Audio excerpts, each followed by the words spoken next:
Let's be real, most of us are not afraid of other people's judgments. We're afraid of our own reflection.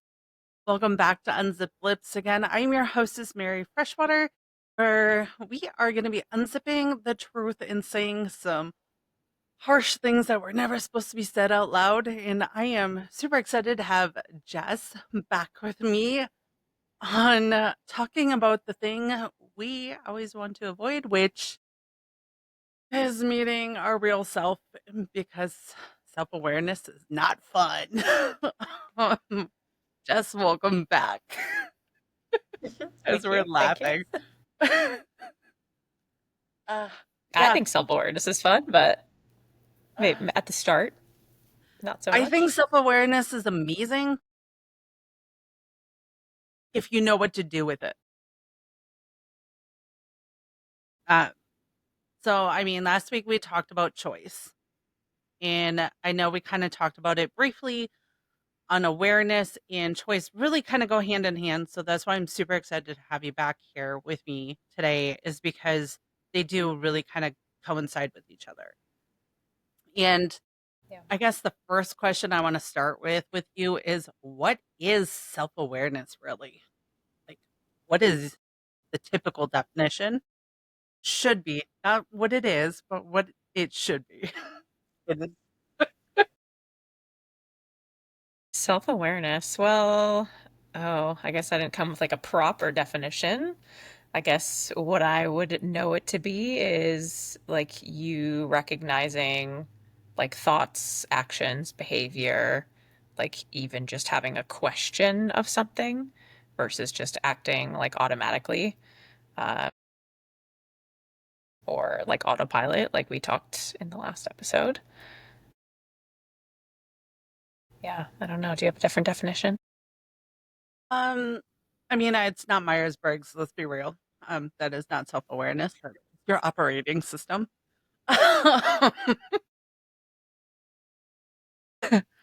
Um, I think it's the foundation of your emotional intelligence, in the foundation of how you operate, but knowing how that operation system was built and how to change it um, is another question. But it's that that it's always been one of the hard ones that I struggle with, because when you're built by trauma, your awareness your awareness is heightened but also fractured at the same time. And learning how to separate that is such a struggle. Am I saying that correctly? I need to define that a little Yeah, bit. I guess like we you could get into like what is your perception and your perception of your reality. Like there's kind of a lot of crossover with that.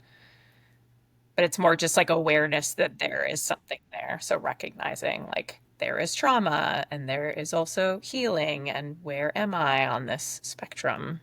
Yeah. And I mean, our awareness is built on our environment, but self awareness is built on reflection of self. And I think so many people have those put together and don't understand they're actually two separate things. And when you're built by trauma, I think our awareness is so heightened that we have a really hard time having introspective, like on ourself and what we really need and how we were really built. So I think that is where fundamentally we need to help people separate the two. And that's why I was excited about the topic of self awareness, is because it's like, hey, I understand your awareness, especially going through trauma, abuse, and all of this. Your awareness is sky high for your environment. But how's your self awareness?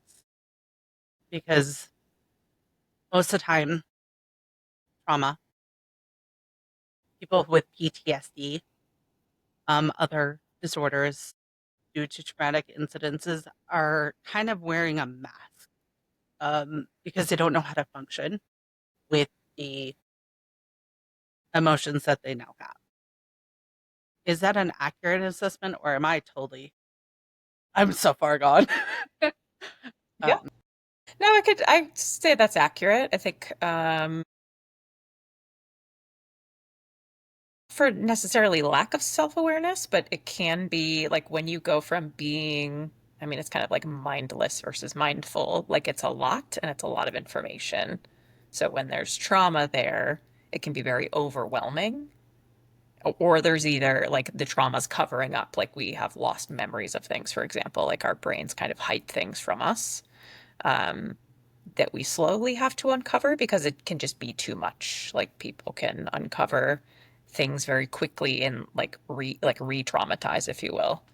Um, and that can be a lot. I mean, that's kind of why some people have like panic attacks or anxiety attacks, is because there's just all this information that all of a sudden is there, and it's easier to like distract or numb or yeah, try and hide it and just not uncover it, because uncovering it can be really scary.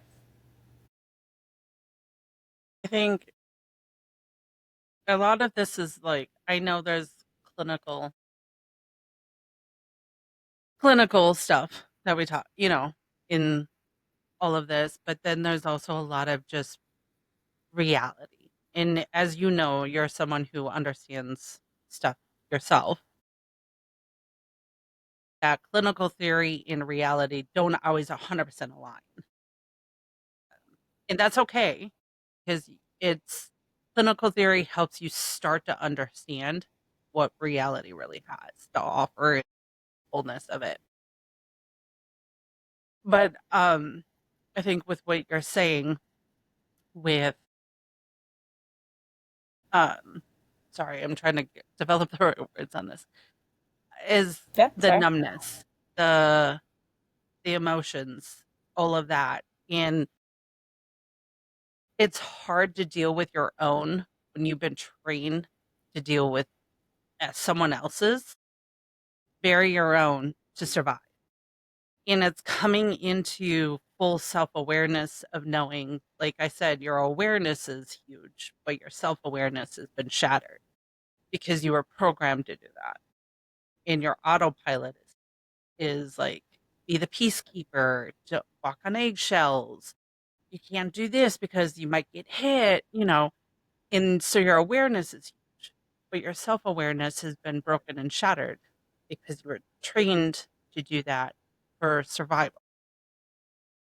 Yeah. So when I'm saying something like that, how do you start to help someone address that? Because let's be real, that's like one of the biggest roadblocks in full self-awareness, especially in therapy and coaching, is helping someone become fully self-aware and kind of fight for Yeah. themselves. Yeah. I would say the one of the main things is like making sure that there's some sort of level of safety, because if somebody's still like in, like a dangerous situation or an unsafe or an unhealthy situation, um, it it's like that automatic fight or flight mode. Like we're they're still in that space where it's like everything's focused on surrounding and how do I like like basically survive this situation, versus when somebody can get out of that and be in a safer space and a space that they actually can let go of some of that and just it's only about themselves and really figuring out like what's there and what to do outside of like all the other influence. There's food and water and shelter, but then also like physical safety and they're not being harmed by other people or situations. Like that's you really have to start there, um, and then start asking some of those questions about like how do you feel, how like getting them to see things like from their own mind and their own perspective versus the responses that they feel like they have to give, if that makes sense. 100%. Um, this is normal, correct? Like, I guess I really want to say that to anyone who's listening who is in this pivot, that this is a normal thing for someone who's been traumatized, abused, to have this massive amount of awareness, but lack of self, and that's okay. In Hmm. like you said, it's making the choices. How do we help you get there? How do we help you, start to learn yourself and become self-aware? And um, I guess it's a sensitive topic because, like, battered women, men, men have been abused too. I never want to take either gender's voice away. It's a gender experience. I mean, it's a human experience, not a gender one. Um, so saying that to such a broad spectrum of people, what would your biggest empathetic message for people who are coming out of those situations and now seeing that they don't know themselves, that they have like no awareness of who they are when they felt like they thought they did? Like, what's your biggest message?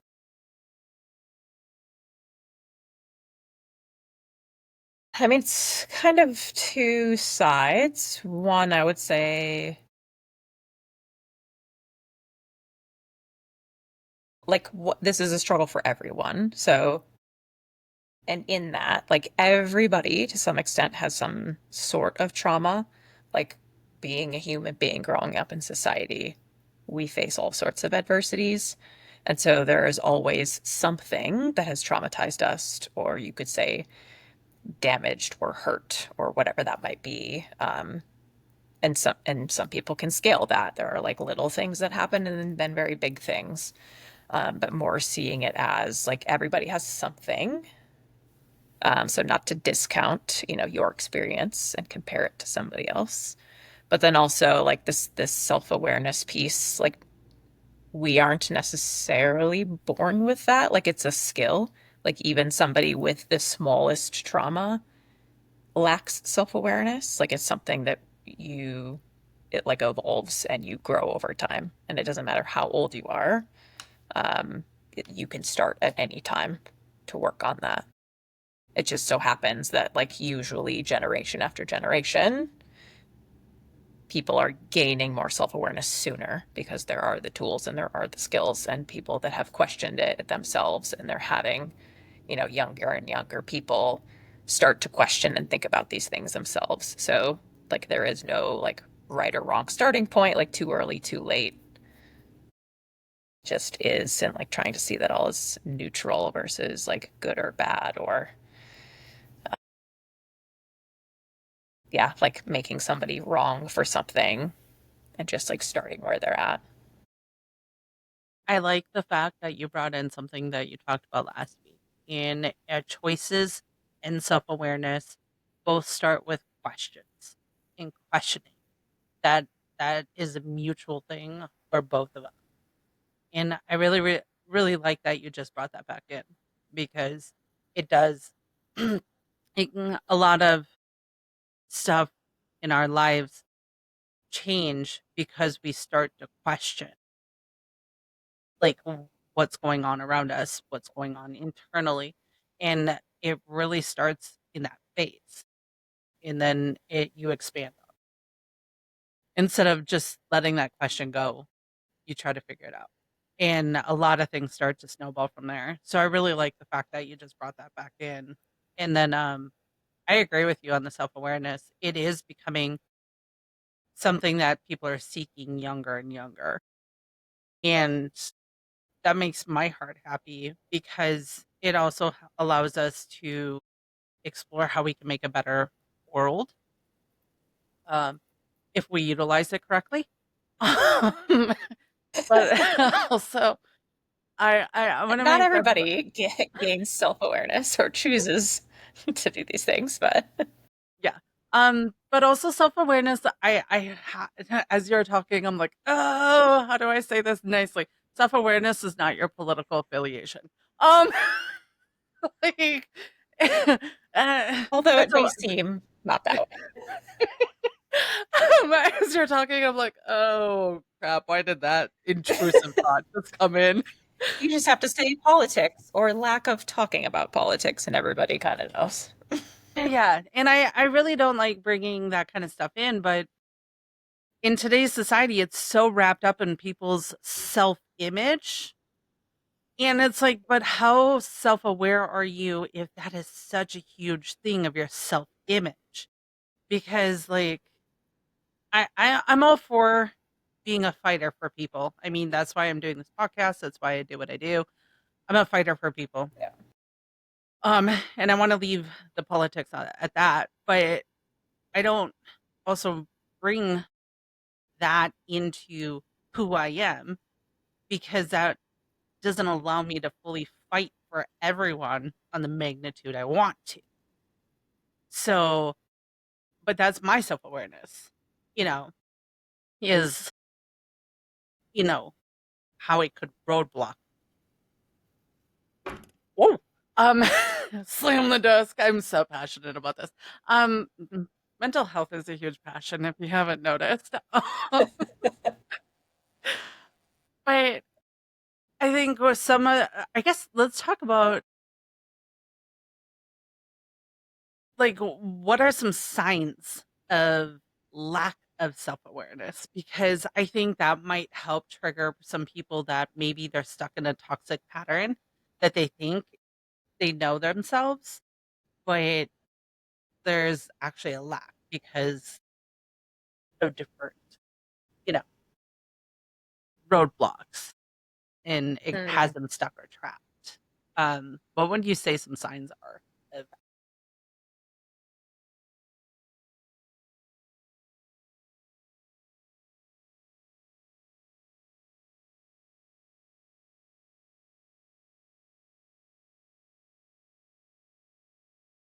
Oh, that's a tough question. I guess the first thing that comes to mind is someone not being able to like have their own like feelings or perspective. Like when you ask someone like, like the classic, like, how do you feel about that question? And like sometimes people can't actually identify any feelings. So it's like, oh, that's just my situation, or I don't know, like I don't know, I've never thought about that before, or yeah, it's more like those excuses of like the circumstance, or like this is like just how it is, like nothing can be any different, bad and luck? it's just, yeah, kind of like a wall. There is no, yeah, it's just like this is my path, and no matter what I do, this is what it is. Yeah, I think you kind of hit on a few of mine, which is like, I'm fine, the fine comment, you know, the mask of fine, but they don't want to actually dig into themselves. Bad luck, toxic patterns. It's just how it is, um, but not really wanting to look into it or break it. One of another one is someone who can't take ownership or accountability for themselves, and it's always somebody else's fault. The blame game. I find that to be one of the biggest, you know, signs of lack of self-awareness because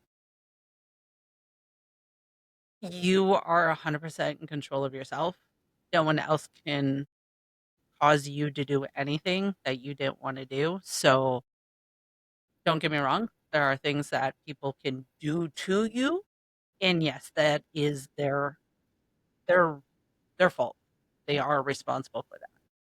But you're the one who has to take responsibility for yourself, for your healing, for your perspective, and how you move forward. And that only can happen when you have self awareness. Um, yeah, someone can take the responsibility of blame of something that actually happened, but from there on, it's you.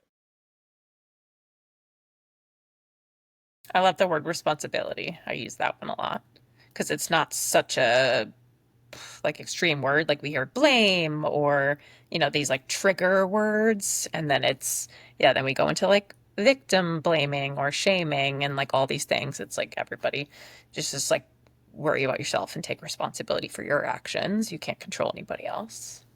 Yeah.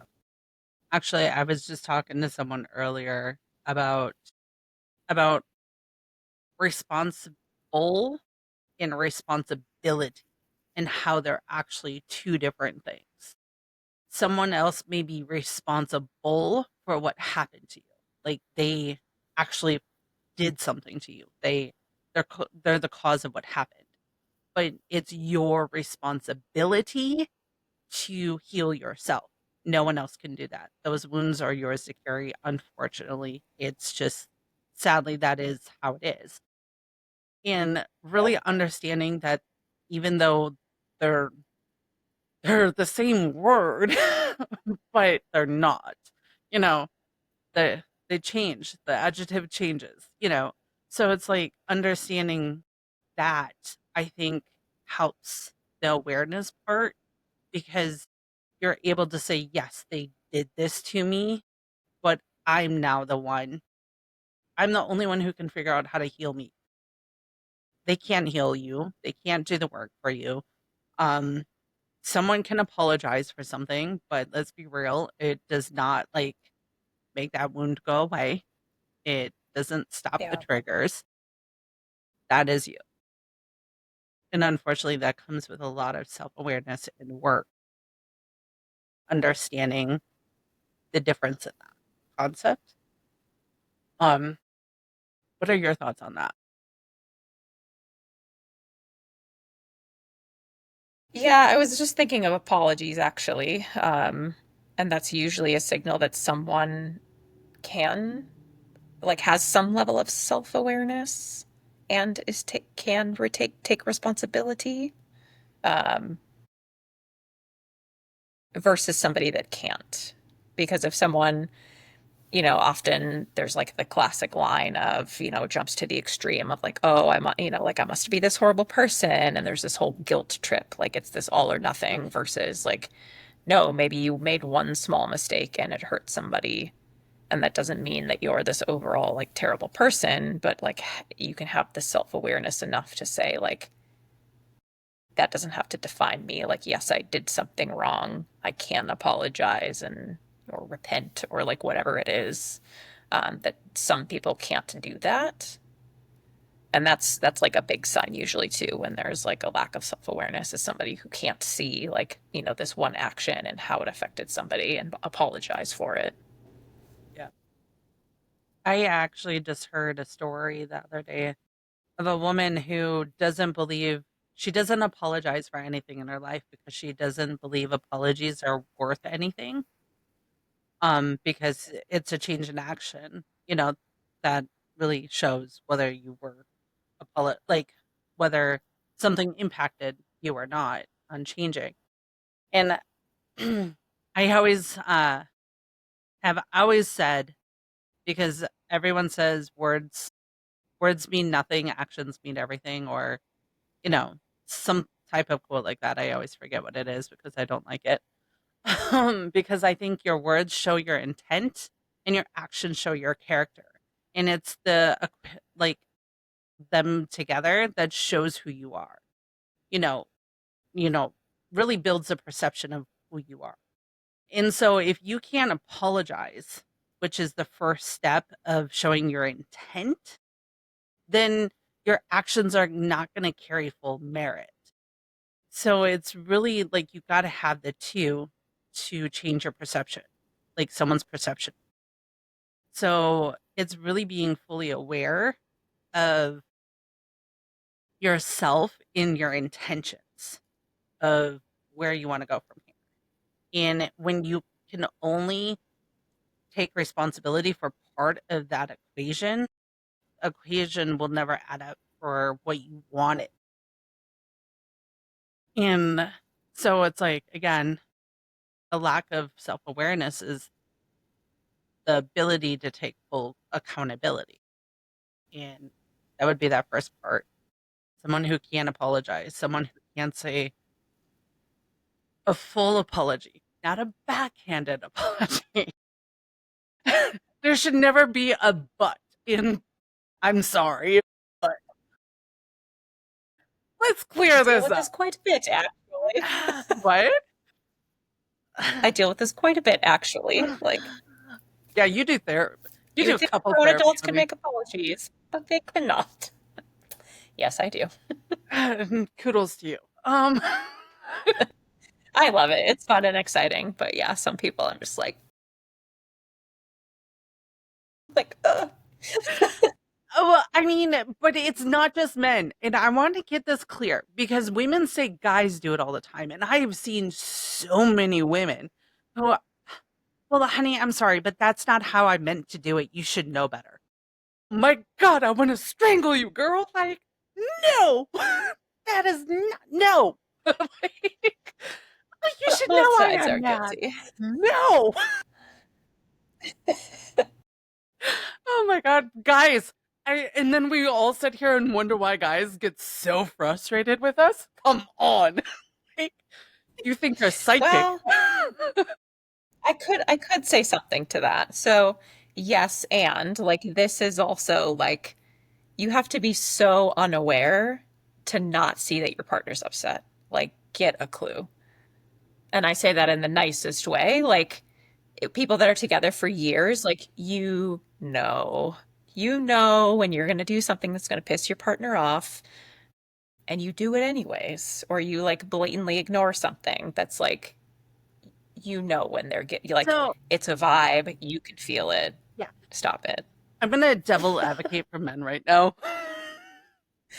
because I honestly, I've been around so many men in my life, sales, working out, with powerlifting. I was around more men than I was women.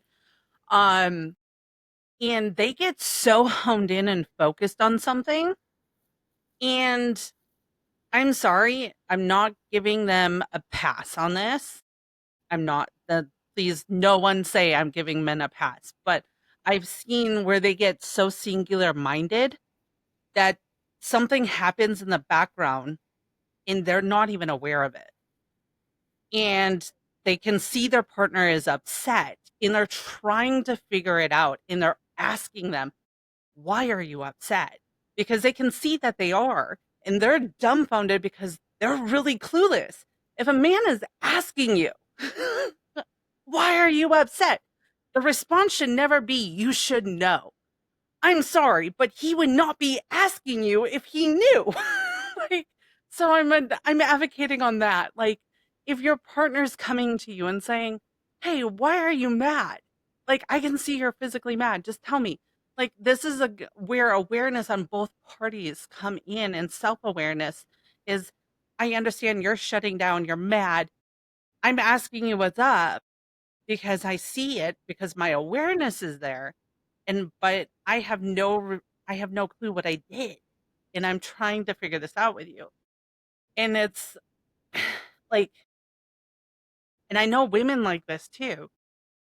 So it's not just men that get like that, but when your partner comes to you with enough awareness that something is wrong and you don't want to expose yourself like that and tell them what's wrong, that that that's a breakdown. Whoa, that's a breakdown there. And it's really like, it's hard. We're on a little bit of a tangent, but it really kind of all goes together because you're exposing yourself when you have to explain why you're having the emotions you're having. And Yeah. sometimes it's you're not fully aware of all of the emotions, and it's just easier to block them out. And that's also a thing, so there's different steps, there's different things that are happening. And it's like, again, awareness and self-awareness are two different things. And it's really understanding that and digging into it, especially in a relationship. You got to dig in it together. And it really sucks when someone says you should know better. You should know. So I think it depends. Like there's lots of background information that we could be missing in a scenario. But yeah, like overall, yes, like overgeneralizing, like with this example, like men could be more aware and self-aware and in tune with their partner. and You're women, asking and it a can be lot the other of way guys. around, like not to be Yeah. sexist.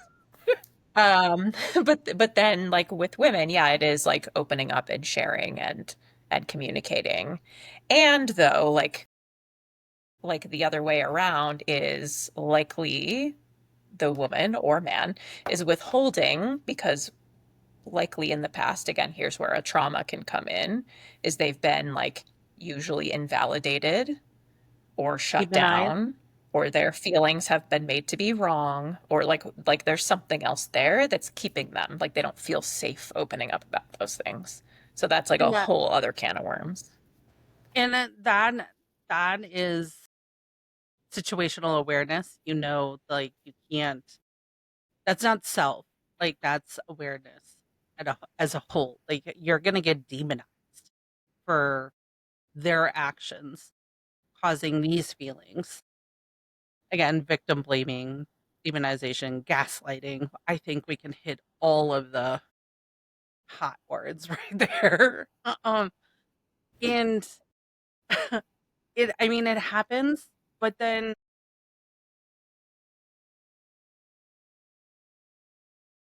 I guess, and I'm saying this with brutal, brutal honesty. If you are in that type of situation, start talking to somebody,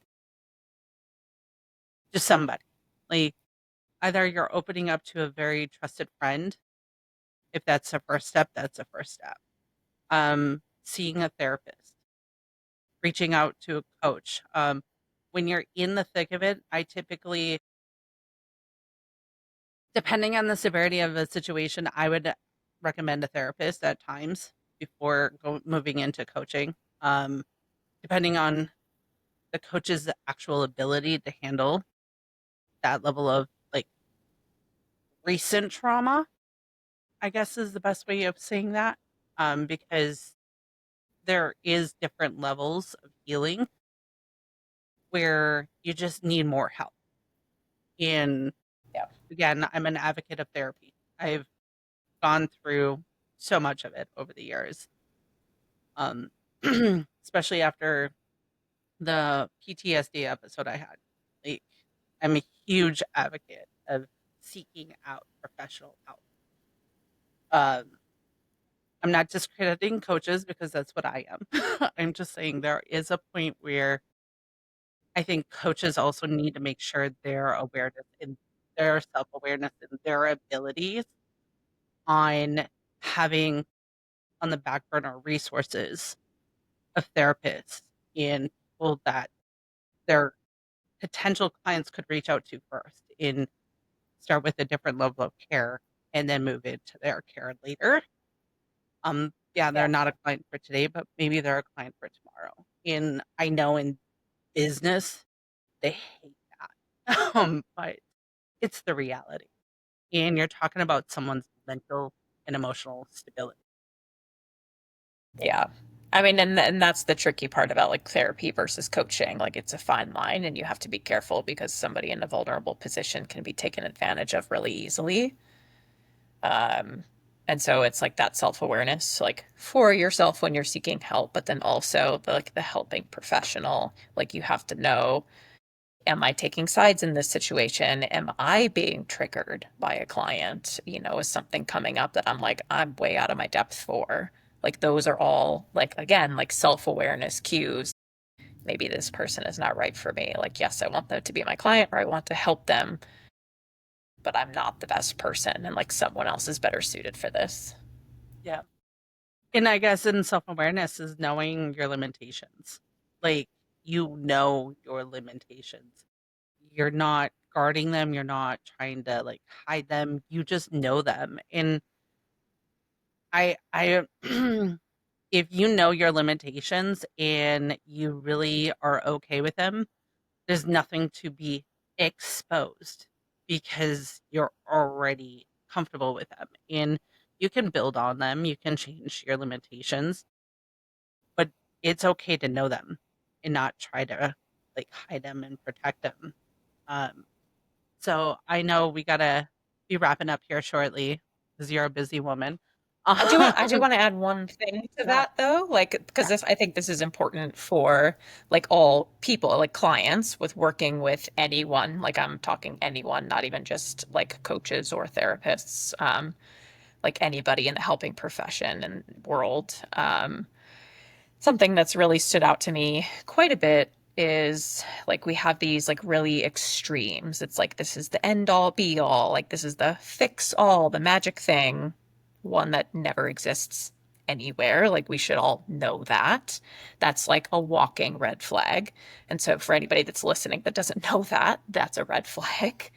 Like if you're, if you're going to someone and they're like, I have all of the answers that you seek, run from them. Like, absolutely not. Like, if someone is actually being genuine with good intentions, like, they will never say that. They will say, I will help you as much as I can. But like, I'm not, God. I don't have all of the answers. Like, I will do my to my best ability, but there might come a limit to that. And then I will, like if you work with multiple people for multiple things and you find more help somewhere else, like stick with that. Like every person is so individual and unique. And like we all have a purpose and there are people that we can help and people that we can't. Yeah. So It's yeah. funny you said that because I was actually just sitting with my a client yesterday, and I said, "Hey, the tools and techniques I bring to you to try, if something doesn't work, I need you to tell me." Like, in being completely honest with them, I go, "I'm giving you the ones that I think will be the best for you, according to based on like logic, studies, what I know, what you know." But in practicality, in your reality, they may not work, which means I need to know so we can try something different. And, if a coach is not saying something like that to you, in allowing that vulnerability of that space with you, it's even my therapist in the past have said that to me. Something doesn't work. Let's talk about it. And I think that's a sign of someone healthy that you're working with. And because there's Yeah. so many techniques out there, there's so many different ways of going about things.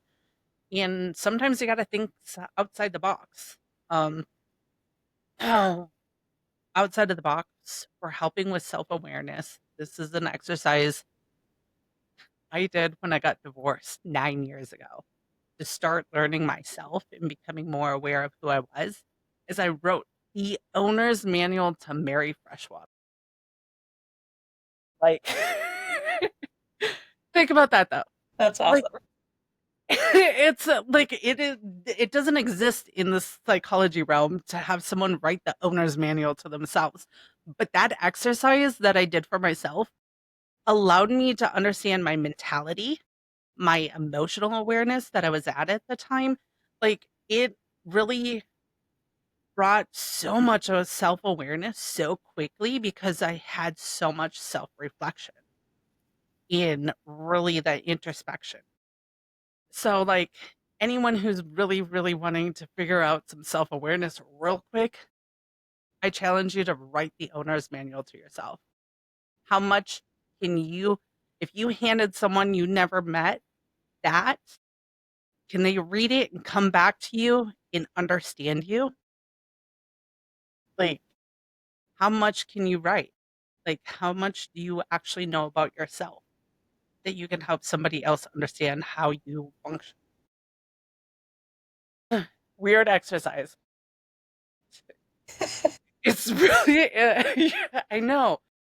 I mean, I've done similar things, not in that context, but similar things of like, in relationships, like how do you want to feel around someone? Like how do you want to be treated? Like what are the things that matter to you? Like love languages, like how do you want to be shown like love and affection? How do you show that to others? Yeah, those are all like self-awareness pieces.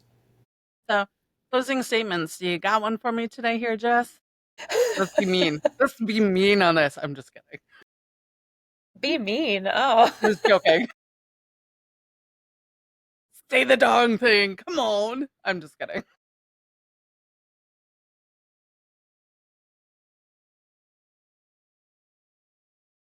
Man, I I mean, like to put you on the spot, no, apparently. like what? I said I like to put you on the spot, apparently.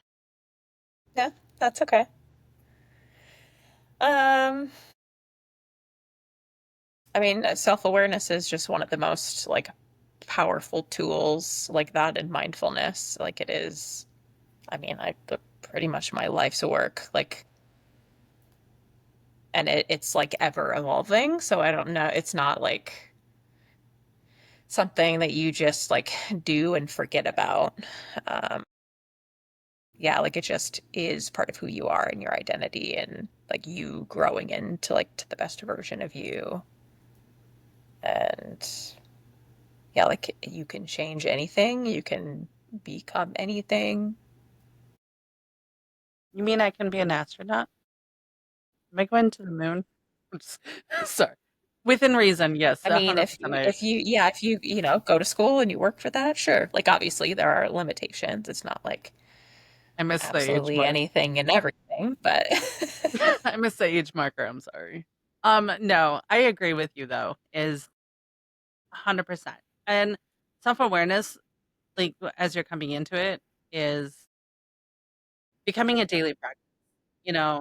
Some people just need to start on a daily practice of self-awareness. Like, how do I feel today? Why am I lying to myself about something? Like, if something happens, really kind of checking those emotions and seeing where you're standing, and are you avoiding something? Are you masking something? And really kind of start asking questions like you've said this time and last podcast. Start asking the questions to really kind of get in there. So love it. yeah, So writing, journaling, like journaling is the best way to do that too. Or like using some sort of app, like keeping track, really anything that's outside of your head, because we can spin out with lots of things and just like word vomiting some things on paper. Like what's there? There's probably a so lot. yeah. So I do want to say thank you, Jess, for being with us last week on the power of choice and this week on self awareness, because those are hand in hand. They go together. Choice is a powerful thing. Self awareness just amplifies that because then you know how to move forward.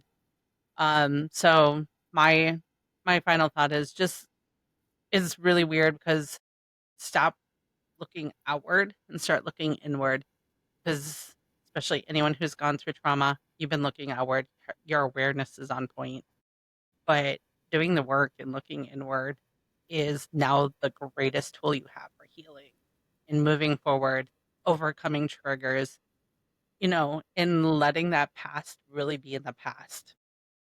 So I do wish everyone well on their healing journey. And Jess and I are always able to reach out, jesskahnke.com, and then also buildyou.us for myself. But don't forget to subscribe, like, share this episode, even if it's towards someone who likes to play the blame game. You can send it to them. But hope you guys have a great day.